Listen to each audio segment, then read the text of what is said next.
Welcome back to Visited by Voices Live on a special time on a Friday because we're fighting against an ocean that keeps us apart from our guest. Joined today, as always, by my co-host Sam. I love Rose. Let the rhythm take you over. I love Rose. You can just kick me off the stream right now. It's fine. I know. I couldn't help it. It wouldn't be a stream without a little bit of singing from you, I don't think, at this point. I'm also joined by a very special guest, blogger, novelist, cosplayer, ex-pro wrestler, artist, Mr. Matt Doyle. Gonna get fucking murdered in here. I do not have a song. So, Matt, you have a book coming out in about what? Just under 2 weeks now, I guess. Yeah. And we're going to get to that. But you are the author of Addict, Bacille, LV48, Half-Light, The Fox, the Dog, and the King, which I wrote wrong on my sheet and had to correct myself. But that's a whole different story.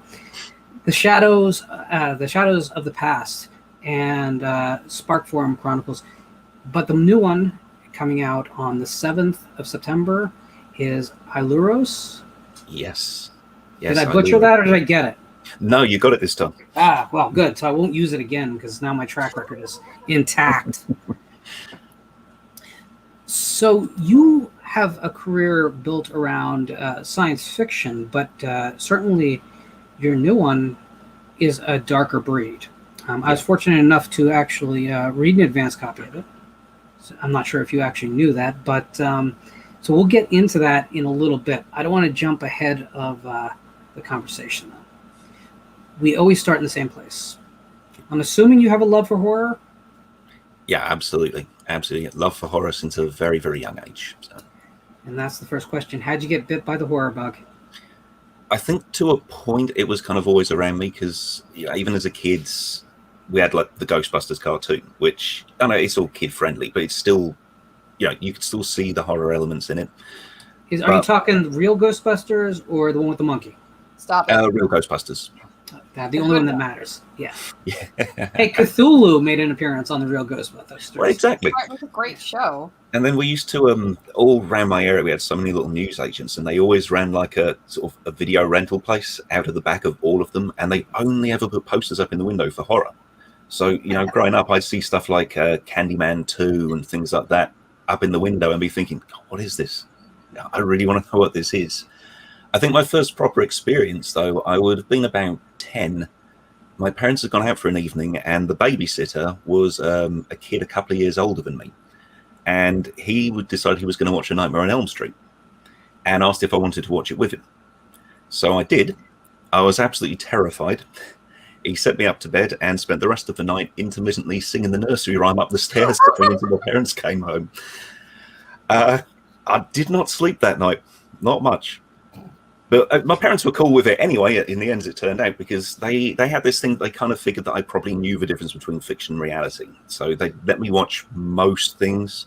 That kind of stopped after they got a call home from school one day because me and a couple of friends who also watched the film had accidentally scared some of the younger kids by trying to perform a seance on the playground. So... was it light as a feather, stiff as a board play, or was it? No, we stood in a circle. We sat in a circle, hands held, counting down as we pictured ourselves walking down the steps and trying to see whatever entity we could conjure up. And some of the other kids really did not appreciate it. So there was a big assembly and everything. And oh my man, you were a good influence from the beginning. How about on the literary side of things? And that kind of all started in school because a lot of the books, when you sort of hit a point with the reading, they let you have a free choice from like the school library, and they had a lot of stuff like the Penguin children's version of The Pit and the Pendulum, and Hound of the Baskervilles and things like that. And so I kind of started getting into it from there. And once I started, it was like then every creative writing project was instantly right. It's a horror story. Everything's a horror story now going forward. And, I think some of it, looking back on it, I think if I'd done it as a kid now, my parents again would have probably got a call home. But back then, it was like the early 90s, the teachers, they just were, oh, yeah, well, it's creative. There you go. You can have a good mark. We already have an A question, and it's a pretty base level one in the chat from Tasha. Where's Matt from? My family originally is from Wexford in Ireland. I'm from myself. I was the first one born in the UK from the family. So I was up in one of the Kentish towns. I was born in Gillingham. So it's like a little area in the southeast of England. They say Kent's the Garden of England and Medway's the compost heap at the back. So I'm somewhere in the middle of the compost heap at the moment. So. Well, I'm in a place they call the Garden State, but everyone thinks it's all freeway. So there you go.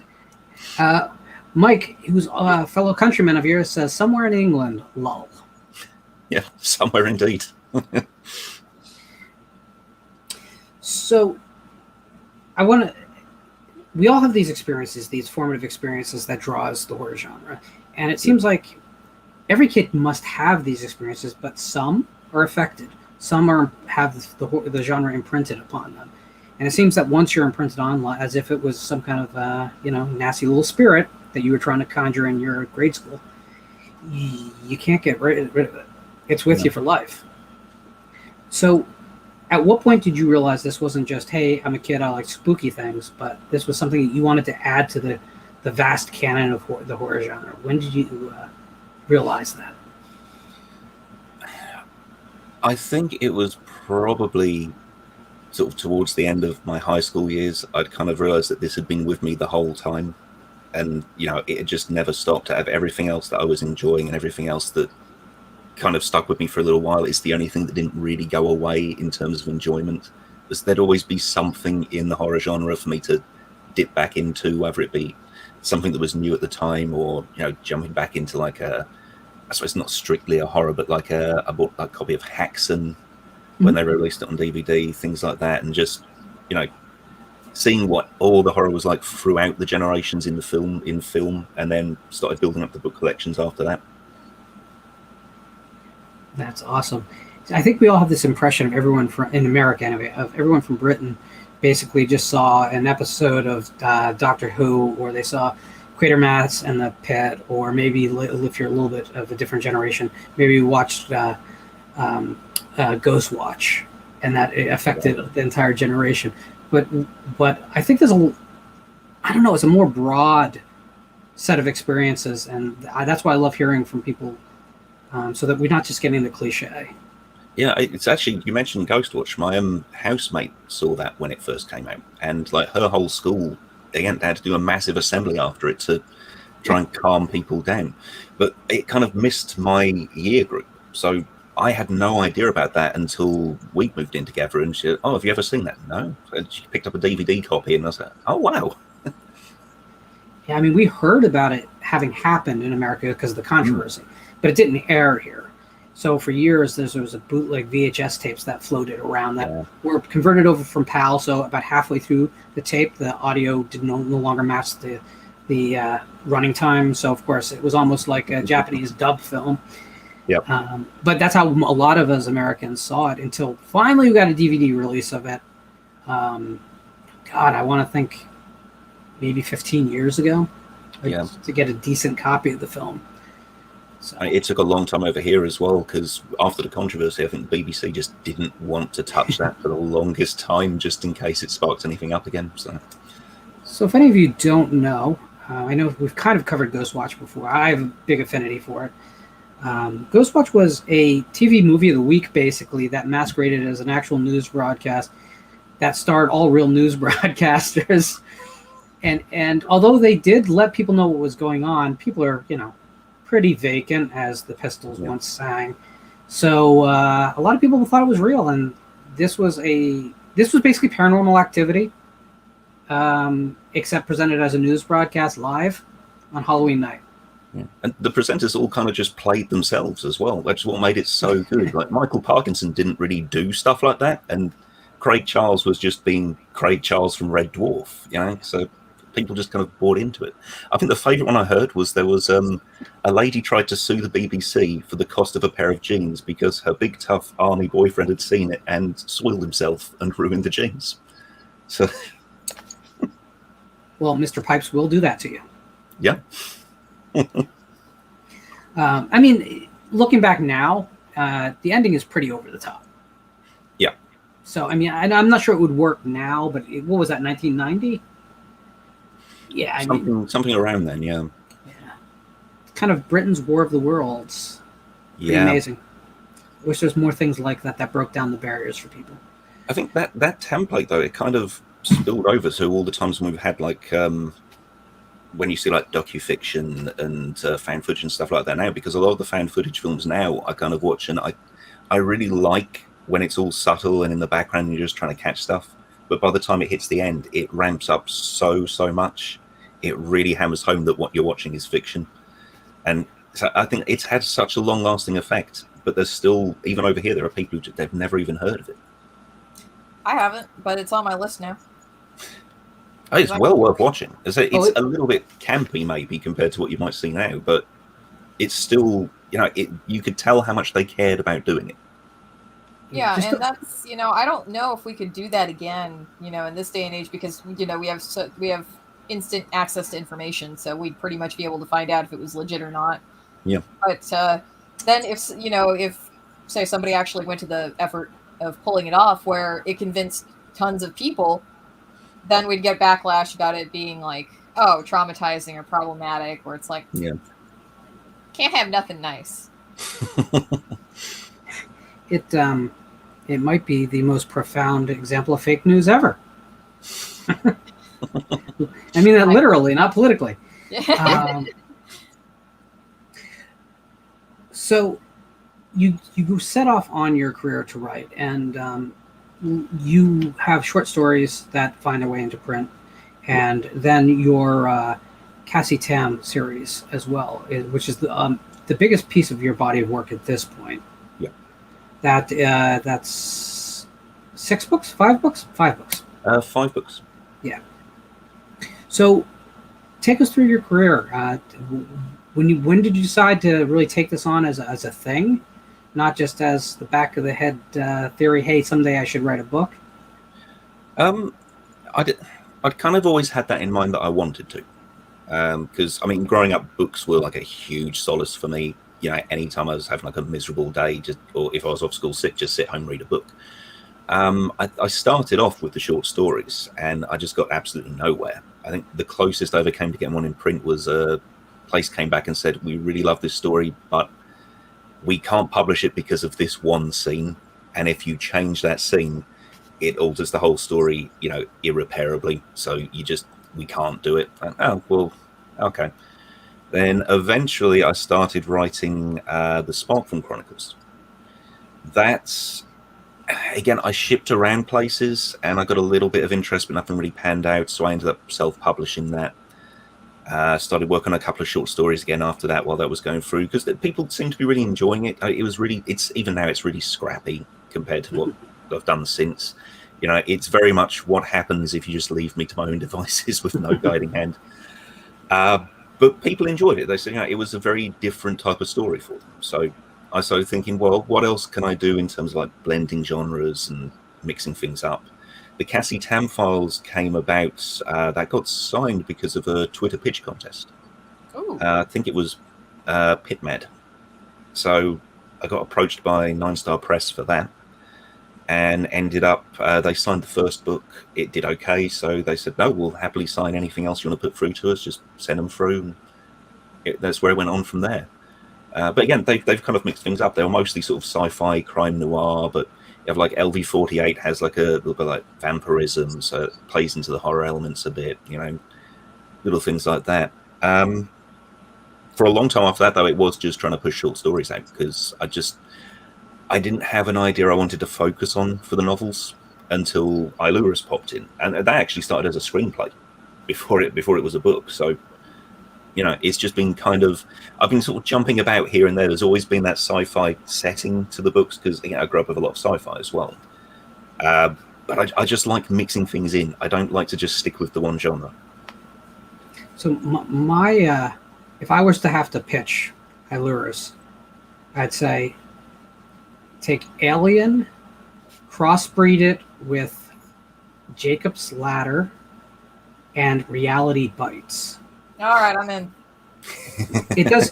it does a bunch of things simultaneously, which is sort of fascinating, which is a little obvious because your footnotes tell us a separate story, kind of in the way that Mark Danielewski did with House of Leaves, but for an entirely different purpose. Yep. It's not. It's a framing element that ultimately defines the piece, which is kind of fascinating, and I think is a very successful experiment on your part. So I give you kudos. I'm a big fan of what you did there. But it's hard to take a quality definition to this book. Yeah. I think it's going to really appeal to horror fans. I really do, because there's a lot of really tough stuff in it. By the time we get to the baby critters and what they're doing and how they nest, and that's some rough stuff. But there's other things going on. Yeah. And I think that's going to, in a way, be a hard sell to an audience, because you have to find these people that want to read it. But for the people you find that hit the nail on the head, man, this is going to resonate with them. Yeah, it's actually the hardest thing with trying to pitch it with anyone, is that I really don't know how best to do it. And again, this was another one that went through the Twitter pitch events. And I think at the time I pitched it as House of Leaves meets Alien, because I thought in some ways it's probably closer to the Raw Shark text than House of Leaves, I think, because it's not quite as much of a labyrinth as House of Leaves. Right. But I thought more people are likely to know House of Leaves than the Raw Shark text. So it felt like the more natural comparison. But I mean, you're right. I mean, I think different people are going to take different things from the book. Some people are going to see more of, take on board the creature and the things like that and look at it more as like a sci-fi horror. I think other people are going to, look at the experimentation side and maybe think it's just a bit ergodic, a little bit metafiction. Some people, I think, probably look at some of it and think it's a little bit of a political comment. So there's so much going on. It's focusing on it for any one person is the hard part. It is thematically really dense and structurally dense, but it reads really light, which is again, it's a fast read. It's not something you're. Yeah. The thing is, I love House of Leaves, and I like things like Wasp Factory, to give you another idea. But those books are books that you read a chapter and you set it down for a while.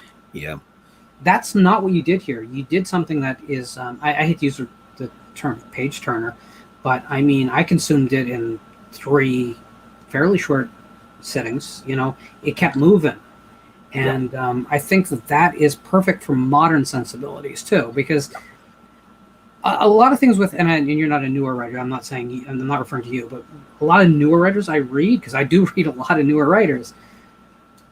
They're kind of clinging to the way things used to be done, and kind of ignoring that the world has kind of moved on, and to successfully tell stories today, you're competing with TikTok and Twitter. I'm not saying everything has to be, quippy and short, but I am saying that you have to appeal to that mindset. Yeah, I actually, oddly, TikTok is one of the places it's picking up a little bit in terms of trying to get reviews, because I've had a few people that I've reached out to on there that have said, yeah, no, we'll take a review copy. So it's just been trying to find people who've read similar books and getting it on board. But I mean, the speed of, trying to get the pacing and everything, that's because I get a lot of comments that I write sci-fi for people who don't like sci-fi. And I think that kind of happened because the books aren't entirely sci-fi. I don't tend to play into, because again, I love stuff like Ian M. Banks' like Player of Games and things like that, but I don't feel as comfortable writing the slower, hard sci-fi. I prefer to keep its sci-fi elements. It's identifiably sci-fi, but it's not all that's there. Just keep it moving, let people, pick up what they want to from it, rather than having to focus on that one element. We're going to get right back to this book, but we have a question that we should probably confront before I lose it, because I do lose things. Griffin asks, who are some of Matt's favorite writers? Right. Again, obviously, since we mentioned it, Mark Z. Danielewski, absolutely loved House of Leaves, enjoys Only Revolutions as well. Haven't got onto his Familiar series yet. I know that's on a bit of a hiatus, though. Again, I think I mentioned beforehand, Ramsey Campbell as well. I was lent a copy of Cold Front. Not Cold. Is it Cold Front? It's Cold something. It was one of his short story collections by a work colleague. And I was hooked, straight after that. That was just so good. If I want short fiction in particular, Ramsey's the one I would normally go to. Again, Ian M. Banks, as I loved his hard sci-fi stuff. Haven't read so much of the stuff outside the sci-fi, but that's something I want to rectify. Big one for me though was Terry Pratchett. Absolutely loved Terry Pratchett. He's one of those ones that stuck with me from childhood, and he always seemed, every story I hear about him, he always seemed such a really nice guy when he was meeting fans. He's one I really wish I'd had the chance to meet before he went. Yeah, we all have those stories. Charles Grant lived basically 20 minutes from where I've lived my entire life, pretty much.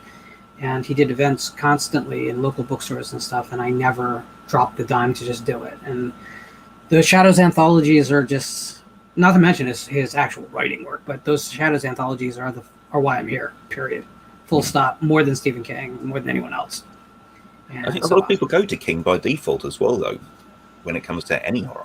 Yeah, it's everywhere. I've actually tried to intentionally give myself a long break from King, only because the King novels are going to be in print and still uber available when I am, however old I am before I die, right? Whether they'll be available. But I'm more worried about these younger writers, newer writers who are coming out with their first book, and maybe they never get a chance for a second, but there's great stuff there. Yeah. I'd rather read their work now because I'm going to have the opportunity later to read King and Barker and all the guys that are just going to be in print for the rest of my life anyway. What's it? It's like there's one I liked was Brad Harmer Barnes. I'm slightly biased, admittedly, because I went to school with him, but he did a load of, it's like a run of books that were, he'd taken up the concepts of the monster movies that were popular in that time, like here's the one with the megalodon, here's the one with the giant bug, but he didn't do it quite as cheesily. It was taken very, very seriously. So I really enjoyed what he did with that, because I don't know, I like the cheesy, modern B-movie stuff. Maybe prefer the older B-movies because I'm a big fan of practical effects over CG, but it was nice to see those topics tackled in a way that you could see that actually this would work without all the one-liners thrown in all the time.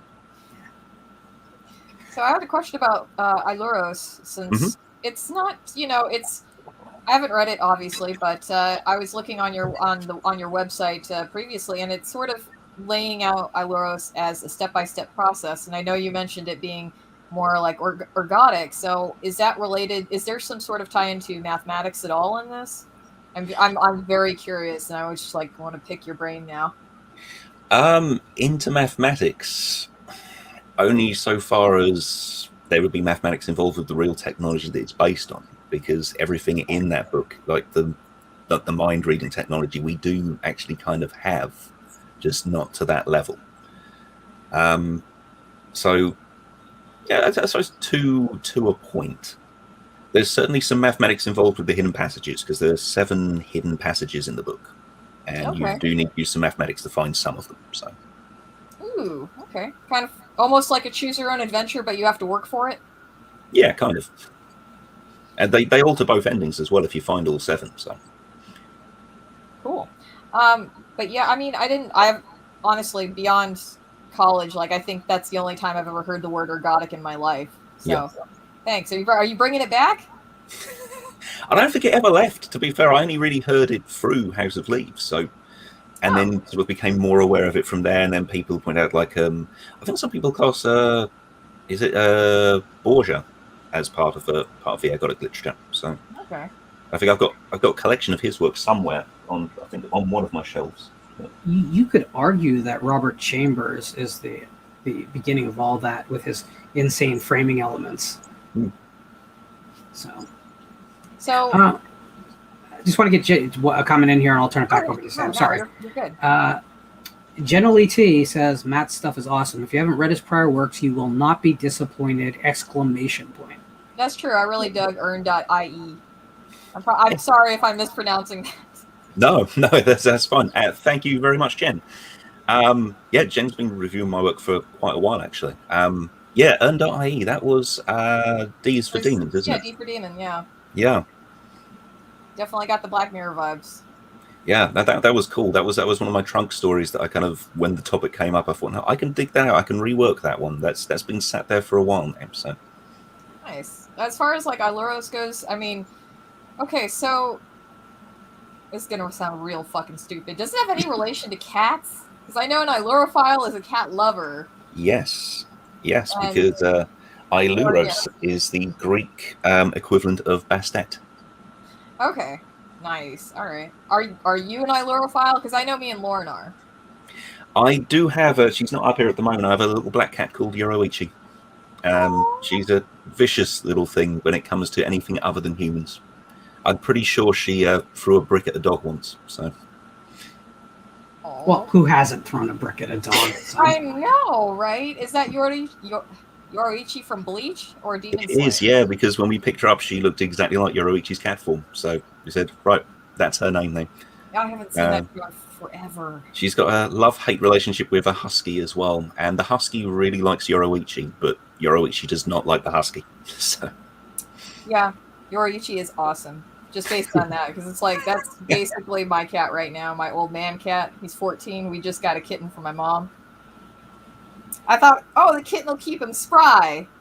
He's just like, nah, I don't want any of this. Yeah. This old, nah, I don't want to deal with this kitten's nonsense. actually, I mean, Yoroichi's a similar age, actually. I think she's about 13 now, so you got her probably around the time that my youngest was born. So Oh, Storm is 18. old 18. cats are great. We just lost beginning of last year we lost the captain. She was a 20-year-old kid. So Oh.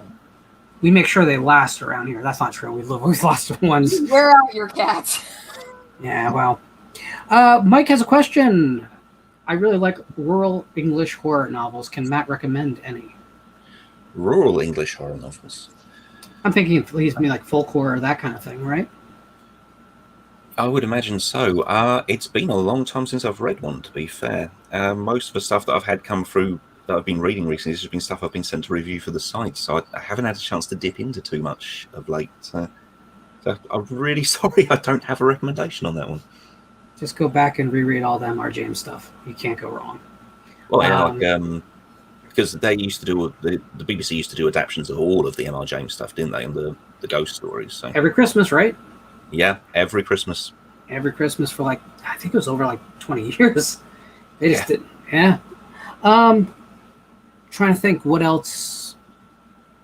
I can't remember the name of the novel, but James Herbert actually has a really great rural English side horror novel. I'll come up with the title by the end of the show. No one talks about James Herbert anymore. That needs to change, people. What are you doing? Yeah, no, actually, that's true. It's been a long time since I've heard his name. It's weird, right? He was really big in the mid to late 80s, and then fall off a cliff on the public consciousness. I love him. He needs to come back. And Rats is just a classic of early gross out novel. Jamie is saying, sweet, I love puzzles and hidden messages. Math, not so much, but I can forgive that. Well, you don't really need math, I think. The great thing about this book is that it's very accessible. It's almost like a random access myth in that you can approach it in your head from a bunch of different angles. Yep. And it will work. At least I'm assuming it will work. Obviously, I had my own take, but... Yeah, no, I think it will. Was that Jamie, did you say? It was. Yeah, no, you'd be all right, Jamie. It's when it comes to math, it's just if you know how to work out like a key for hidden words, you'll be all right. There's not. It's very, very basic math that you'd use in it. We're not talking the zodiac ciphers here. No. So I have it's that part in the show where I annoy the shit out of Lauren and ask a bunch of obnoxious wrestling questions. Oh, Because, I'll be back. Lauren did not tell me you were a pro wrestler. Yeah, for 10 years. Okay, so how did you get into pro wrestling? Because I trained. I did not actually ever wrestle a match. But Okay, so as a kid, the two things I wanted to be when I grew up was a pro wrestler and a werewolf. I don't know how much money I thought I was going to make as a werewolf, but apparently it was a viable income source. Why can't you be both? Well, both would have been great. I mean, if I could have wrestled in some of my cosplay, then I would have kind of been both. But yeah, there was a school locally that they'd just run a show on TV, and when I found out this was local enough to get to, I went along. I actually, if you're familiar with his work, I came through the same class as Zack Sabre Jr. Ooh. I worked with him so many times early in his career. He was one of my absolute favorite opponents. It was the UK affiliate for the NWA. I was there for about 6 years before I got injured, and by the time I was ready to come back, the school had moved. So I fell in with another guy who'd left the school who was opening up a local company, and I was booking the shows for him for the first year and a half, I think, before he took over. And then we lost all the crowds and the company shut down, and eventually I just said, I'm hurting too much now, and things have changed, the attitudes of the people coming in, so I quit. But no, it was good. I think first match was terrifying because like this skinny 18-year-old kid who was so skinny his spandex was loose, right? And I sort of walked through the curtain for my first match. I mean, I'm against someone I've never met before tonight. There's about 1,000 people in here. What am I doing? And it just went up from there. But yeah, no, it stuck around for a while. It's like Pete Dunne as well. I worked with early in his career. I think one of his first main event matches was actually against me on a little local showdown here in front of about 50 people. So, that's super legit. Finn Balor as well. When I knew him, he was still Fergal, so he came through the same school as well. So met him a couple of times. Never got to work with him, but lovely bloke. Very cool. Very cool. Can I ask what your gimmick was? Was it a werewolf gimmick? No. What happened for me was the first training session I went to, the head trainer told me I looked like Tad, who was a character in an Australian soap opera. And the name just stuck. So I ended up just being called Tad. I had this like blue and white spandex that looked like a Power Ranger without a helmet. And because I was smaller than most of the others, my gimmick was essentially I would get beat up a lot, but I would keep fighting. Yeah, I was the guy that you couldn't put down unless you tried really hard. So, well, I mean, you could work with that though. I mean, like just have your last name be like Pole, like just Tadpole. Work with a frog gimmick. You're just a small frog. You'll get bigger in your pond. I don't.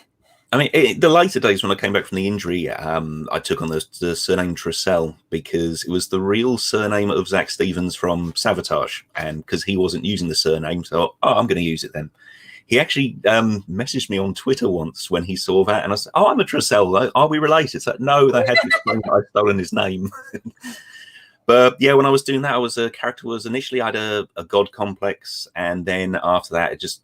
When I was winding down a bit and just couldn't move as well, my character was just really dirty and skeezy. I'd do things like I'd have a bandana, I'd take it off, sort of rub it on my armpit, and then put it in my opponent's face, and so a little old school, it's like 70s stuff like that. So, well, if you ever have meet and greets with fans, you can still whip that out. It'll work just as well. Yeah, I think some of them would probably enjoy it. So, probably a little too much, but yeah, we won't get into that. Yeah, that's happened with the cosplay as well. So, yeah. yeah, and your cosplay work is very cool, is very awesome as well. I'm sorry I keep saying cool. It's just really, I guess it's just like lodged in my brain today. I like cool. Cool's a good word. Well, that's very cool. See, I'm doing it again. I want to get into your cosplay as well, but I have to ask this is a total yes or no question. You don't have to give out any details. But I've been to indie wrestling after parties, like after shows, and they're rowdy as fuck, and there's a lot of weird shit that goes on. So is that the same over in the UK? Yeah, it does depend where you go, but yeah. I knew it. Personality disorders just run wild. I mean, I'm not going to lie. For the most part, it's like there are some legit people that are just like, oh yeah, totally sane. But, a lot of people in wrestling kind of off kilter, and I think that's what draws us to it. And I think there's kind of an overlap between horror and wrestling, and also all the, anime and weeb shit. Because I'm an otaku. I'm not a weeb. I'm too old to be a weeb. So. Yeah, I'm the same. I think 37's a bit long in the tooth to be a weeb. I'm almost 37 myself. So, yep. But yeah, how did you get into doing cosplay? Because your fursuits are really like I was just looking at. I know that I was looking at your cosplay section on your website, and we talked about your work with Tangle the Lemur, and that was just a partial one. But how did you get into doing that? It was just something I wanted to try. So we just one year, I thought, well, it's the first time going to like a big con. I'll just put something together quickly and see how it turns out. And I just kind of expanded on it from there. The Renamon one was the biggest one because that was the only full fursuit, and I'd never done that before. And my sewing machine broke as well, so I had to hand stitch the entire thing, which was an absolute nightmare on so many levels. But yeah, it was just something that I looked at and thought, I reckon I could do that. I reckon it wouldn't be terrible. So let's just do it and see what happens, and just kept up with it.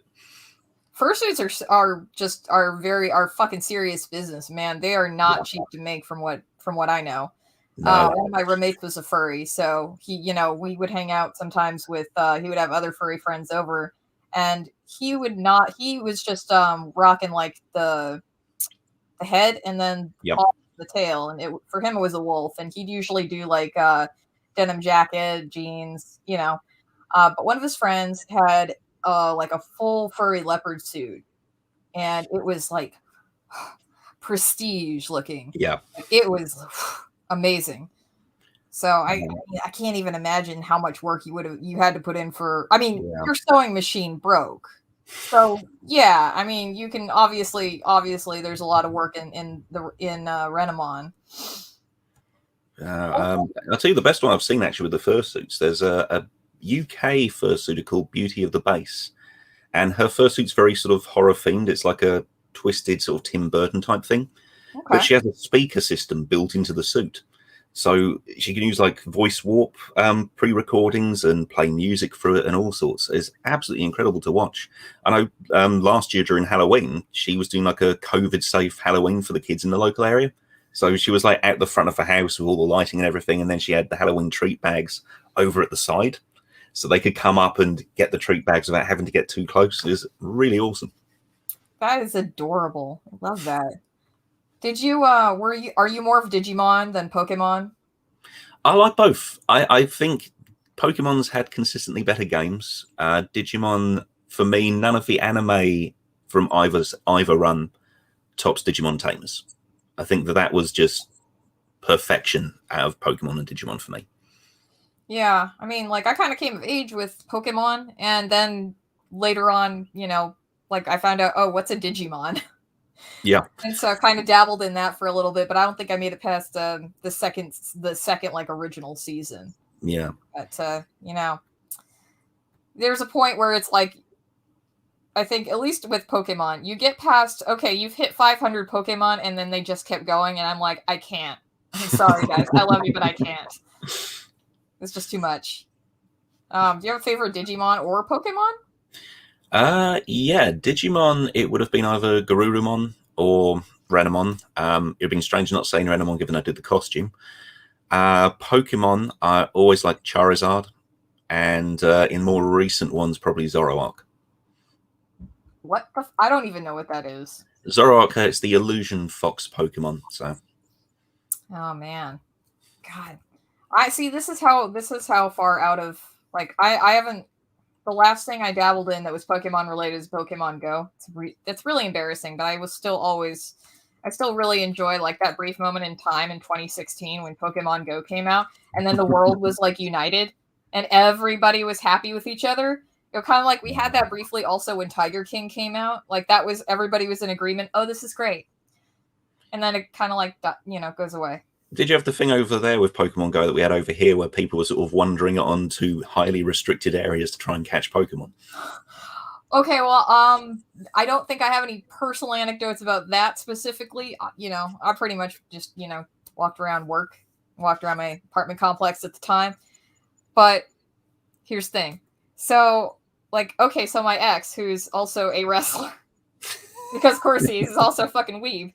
So he stopped playing Pokemon Go because motherfucker like got into a car accident because he's playing Pokemon Go while driving, which it specifically says not to do. Oh, Sam, you realize You do realize that Monopoly has been on the market for like 90 years, and no one's ever read the directions or instructions on how to play that game. So you really expected them to take a web-based or a mobile-based game and play it the way it's supposed to play. But you pay attention to things on your phone more than like reading instructions. See, I used to work for the tax office for a little while, and someone had said for some reason there was a Pokestop in our building, so you had people trying to get into the tax office floors to catch Pokemon, which was just the security guards had a field day with that. So it's just like they're just gonna turn themselves in. Makes our job no problem. But no, yeah, that's a bunch of nonsense. There was my husband and I, we played it for a little bit, and one of the last times I think that we went out, so we were walking around this area that was near a bar that had a Pokestop in it, and there was also like a movie theater next to it, so we're just pretty much walking between those two places, just like catching shit, leveling up, grinding, good stuff. And then he was like walking, and he hit this sign. It was just like probably a no parking sign. A don't parking sign. Fuck. Don't park. I know, a don't parking sign. No parking. It is Texas. It's possible. We were in just like a regular parking lot. There wasn't anybody there. So he knocked his phone against this pole. Like, I thought he had walked into the pole at first, and I kind of lost my shit for a second, but it cracked his screen so bad it like put his phone out of commission for a couple weeks while it was getting. Oh no! He's like, he's got to get a new phone, like, because the screen's cracked again. I don't know how it happened the last time, but one of those is definitely Pokemon Go's fault. I know, it's just little things that bring us together. Like, how many fucking accidents have you had playing Pokemon Go? See, I never played it when it came out. I kind of saw it come up, and I thought, I think this is cool for people, especially if you have real trouble meeting people. It's kind of that nice, even ground for you to meet on. But I just didn't have the time to. I was kind of working full time, and tax office then was really full on because all sorts of things were going on there that just meant you didn't have time to breathe half the time, So yeah. I mean, that's kind of that's always going to be a casualty of adulthood, hobbies. Yeah. For sure. Are you maintaining any hobbies now? Like, are you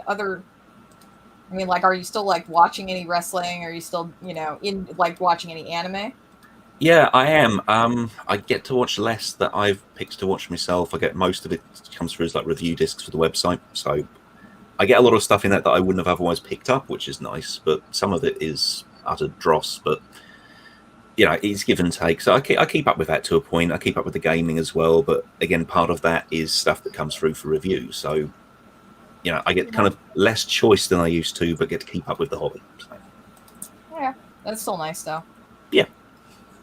I'm sorry, I had to geek out for I had to get all my geekery out of my system. All the weeb shit. You can take another moment. Okay, so as far as the fursuits go, are you furry yourself? Yeah, since the 90s. So. Oh wow, you're OG furry. Very cool. Yeah. I just stumbled across the fandom by accident back in the days of 56K dial-up internet. So. All right, well, I'm going to ask like a fairly ignorant question because I legitimately don't know, and I didn't think to ask this of my roommate like back in the day. This was like 2012 when, me and my ex were like living with him and our friend. So, okay, so can you like deduce personas of other people by meeting them by chance?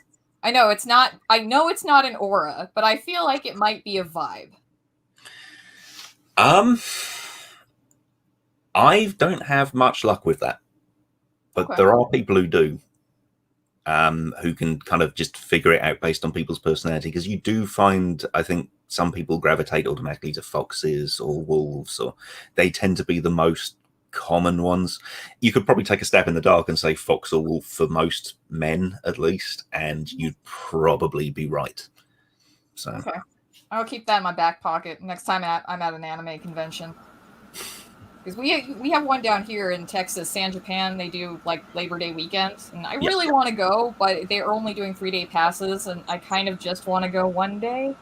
Yeah. Can't pay $175 for just one day. Just can't do it, man. No. So, all right. So if just throwing it out there, let's say. I know that you're not really into reading personas, but if you had to take a stab, what would you say me and Lauren's personas are? Oh no, this is going to go bad places. Why do you do this, woman? Why do you keep me on the show? You know I'm going to ask questions. Do you know what? A lot of it comes from just animals that people love. So most likely, I would say cat. Yeah, Lauren is disagreeable like a cat. That's true. Disagreeable like a cat. Well, you know what? I hate you so much. Chat. Hey, chat. If y'all want to hear Lauren say the word "yif," just type "yif" in the chat over and over and over. I think we have some questions in the chat. Yeah, go for it. I think Mike actually is looking at a commissionable book from you. He says, "Would love to see a horror novel based around the Rendlesham Forest UFO incident." How about it, Matt? Do you know what? I've not done one around a UFO incident before. That would actually be quite interesting to work on, and that was quite a big one as well. So you never know. Maybe that's like Britain's Roswell, right? Yeah. There's been a lot of books that come out about that one, purely based on it being Britain's Roswell. So. Dr. CZ Death asks, what is a horror movie you think is better than it is given credit for? Now, that's a good question. Okay. Right, so Dr. CZ Death. Okay. This is one I've finally, this week, managed to pick up on DVD. It's an old film that is not scary by modern standards, but I love what they did with what they had. It was an old Hammer horror one from '57 called The Abominable Snowman. Absolutely. Yeah, and you hardly ever hear anyone talk about it now, but I really enjoyed that film. Very, very simple in how they did it, but I think it worked so well, and great performances all around as well. Fantastic cast. That's really cool. More Abominable Snowman things. Yeah, we do. You see a couple of them pop up now. Mostly, you get more Bigfoot than Yeti now, but yeah. But yeah, no, we do. So a good Abominable Snowman film. That's what we need. Yeah, I remember like growing up watching Looney Tunes cartoons, and every now and then you'd see the Abominable Snowman come up, and it'd just be Lenny from of Mice and Men. But that's kind of dark when you think about it. The one I always loved was it wasn't the Yeti, but it was in Dexter's Lab. They had an episode with a Sasquatch. Oh, I still get that. It was with DT asking, Sassy, what are your dreams? And he said, "Huh!" That was his answer to every question. Was just, "Huh!" I love that. That still sticks with me to this day. So I'm gonna ask that my husband do that every night, like any time that he's going into Sasquatch mode. He's 6'11", so. If I could throw a movie out there that needs a lot more credit, and I'm a broken record, I have the same titles, and I keep suggesting everyone go back to Haunting of Julia, aka Full Circle, if you're in Britain. Oh my God, it's just a pitch-perfect horror movie with a great Mia Farrow performance. It's a great adaptation of Peter Straub's novel, Julia. And no one but me seems to ever scream to high heavens about it. Please check this movie out. It's so good. It's legitimately scary. The performances are awesome. The Colin Tow's score is just amazing. You cannot go wrong. Actually, with a good score, another one like that people seem to universally hate, director's cut of Alien 3. I love Alien 3. What are you talking about? I prefer it to Aliens 2. It feels more like an Alien film to me than Aliens did. And I think Aliens is a great film, but it's an action film, not an alien film to me, Matt, you're Lauren's favorite person now. You're my favorite guest ever. I've never seen Lauren express more emotions than this moment in time. This is it. This is the limit. It doesn't go beyond this. No, Alien 3 is. Listen, did the studio screw with it, even in that assembly form? Yeah. But here's the thing. It's such a dark film. Films are not allowed to go that dark, and it did, and I love it for its nihilist little heart. Yeah, and this is the thing, because I love the first film because no matter how many times I watch it, I always get that feeling, it's going to be different this time. They're not going to survive. They're not prepared for this. They're all going to die. I've just forgotten that happens. Alien 3 is the same thing. You kind of think they're not ready for this. Nobody is going to. And they really aren't. Yeah, but Aliens 2, as soon as the Marines came in, I thought, I don't care how unprepared they are. Marines are trained to deal with things that they're not prepared for. It becomes less, I suppose, in some ways, less of an underdog film to a point. It's the same with Terminator 2 for me. I like Terminator 2, but I prefer Terminator 1 because, like in Terminator 1, where they say, what was the line? Can you stop it? I don't know. With these weapons, I don't know. Then the second film, you parallel it with that's when I knew he would never stop. No, it would never stop until its mission complete. Talking about Terminator who's now a good guy. I like that bleakness. I like that sense of everything is hopeless. They're all doomed. I have a friend, Gary Frank, who is a writer who had 2 novels published probably about 18 years ago. And one thing he said has always stuck with me. He says, if a horror novel has, and I know, okay, so Terminator is not purely horror. No. But if you have a horror novel and 10 characters enter a cave, 10 can't walk out, or otherwise it's not a horror novel. Yeah. And he's right. If there's no sense of stakes, and that's the thing is, Alien 3 suggests stakes and then plays it through. And that's very, very rare and admirable. And I know, listen, I don't want to go this. We've already spent too much time on Alien 3. Although this is going to bring us back to your work pretty nicely. In the description below this video, there are pre-order links to Aluros, both the ebook, which is you can pre-order it on Amazon, or the paperback hardcover, which right now you have to go through through the publisher, because there is not a pre-order page on Amazon that I could find for the paper editions. Not yet. I think it's coming, but it isn't up yet. I'm really going to suggest everyone, please, I've said it a million times, but supporting writers who are not perhaps household names is the most important thing you can do in any genre, in any field, in any artistic endeavor, because this is where the future lies.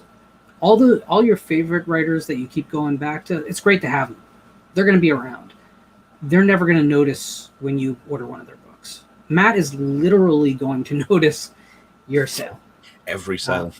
Exactly. It means more than you could imagine. And, for, I think it's $8, $9 or something for the ebook. It's probably going to be 16 or 17 or something like that for the paper. If you can afford it, and if you want to really help someone and get a pathway to their dream, because we'd all love for this to be what we do. Nothing else, right? Yeah. Please, just click those links and do your part, because it makes a big difference, and you'll be helping the horror biosphere. Because the more creators that can stick with doing this and who don't get disenfranchised by lack of success or lack of interest, has nothing to do with talent, which I hate that word, but has nothing to do with talent or how great the work they produce is. It's just a tough business. Please, my plea to you is help Matt out. No, please do. And I'd say as well, it's a slightly different reading experience depending which version you get, because with the paperback and hardback, it's laid out so that you have the main text on the right-hand pages, and then the left-hand pages are the notes, and they kind of like line up with where they should in the book. We couldn't do that on the ebook so easily. So in the ebook version, you'll find that it's all the core text, and then there'll be pop-up end notes for the notes rather than having it laid out over 2 pages, just because it's more accessible that way. So, whichever version you think is going to sound easier to read, please do grab it. I think my ARC might have been the best solution then, because I just set it up on Adobe Reader as a 2-page view. Yeah, you got the PDF copy, I think, didn't you? Yeah. So I might have won the jackpot on that. Is it reading left to right or right to left? It is left to right. Oh, okay, cool. I was like, is this manga? No. So I'm going to end with something a little bit different. We're approaching the hour part. These shows always go so fast. It's hard to believe we've been talking for an hour. But so the question I want to ask you is, Matt, what scares you? What scares me? On the more mundane end, oddly enough, spiders. Because it's my dad's fault. He threw a handful of them in my face once as a kid, and I was already slightly creeped out by them. And it's it's been worse. Except jumping spiders. I love jumping spiders. They look like little tachyomas. They're adorable little things. So spiders is the very mundane one. Outside that, very little kind of scares me. I'd gone through a lot of things like nearly drowning and things like that, and it's had the effect like I can't swim, but I find that after that, very little kind of freaked me out too much. So, all right. Well, Sam, any final words before we go? Let me think. Isla Rose. I'm not going to do that anymore, though. I'm sorry. I'm so sorry. It's Friday, and fajitas are happening in this house. So that's right. It's Fajita Friday. Fajita Friday. Damn it! I forgot. No, but Isla Rose is. It's a food motif in your house. Well, yeah, it's Texas. Everything's food related. No, but I'm excited for Isla Rose because I just pre-ordered. So cool. Awesome. Thank you. Wait, I got the paperback. So. Because, I usually get Kindle, but I'm like, oh, no, I'm going to have to get a paperback for this. It sounds cool. Oh, thank you. Looking forward to that. Thank you so much. It's like throwing money at you. It's all good. Okay, actually, I do have one final question before we go. Favorite horror wrestling gimmick? Oh, God. Horror wrestling gimmick? We have a largely thanks to the entrance because it was so badass. Gangrel. Oh, my gosh, yes. Okay, so... I'm that's cool that you brought that up because like Edge busted out the Brood gimmick for like fucking no reason the other day, and I'm like, okay, I don't know what you're doing with a third of the Brood, but okay. Well, that's legit. I also like the Boogeyman a lot. Yeah, no, Boogeyman was cool. I am the Boogeyman, and I'm coming to get you.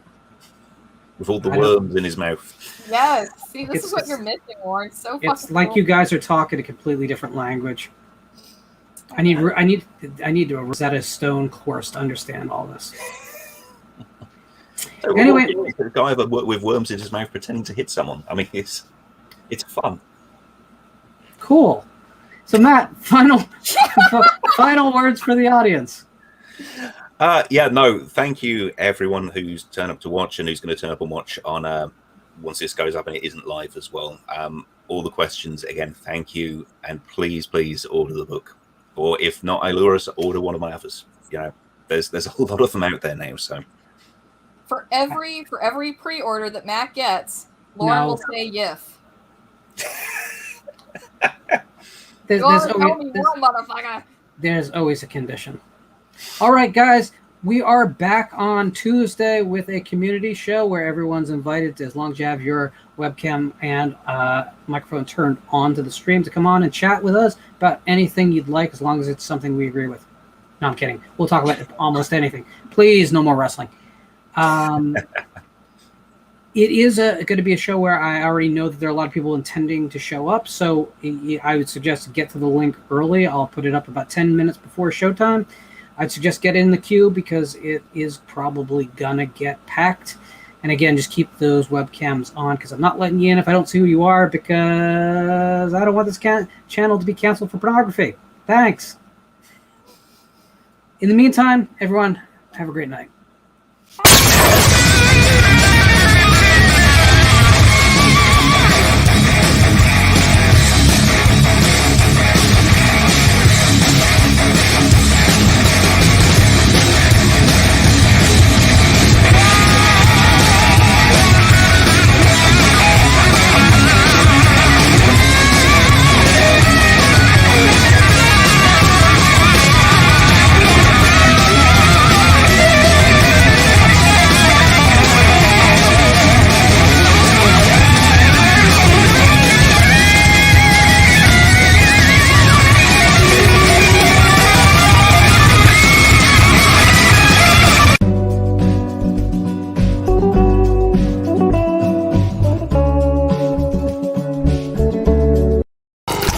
like, share, subscribe, all that fun stuff. Either way. So if you like, Nature. Take a look. burn my skin, futzed around in the water, driftwood.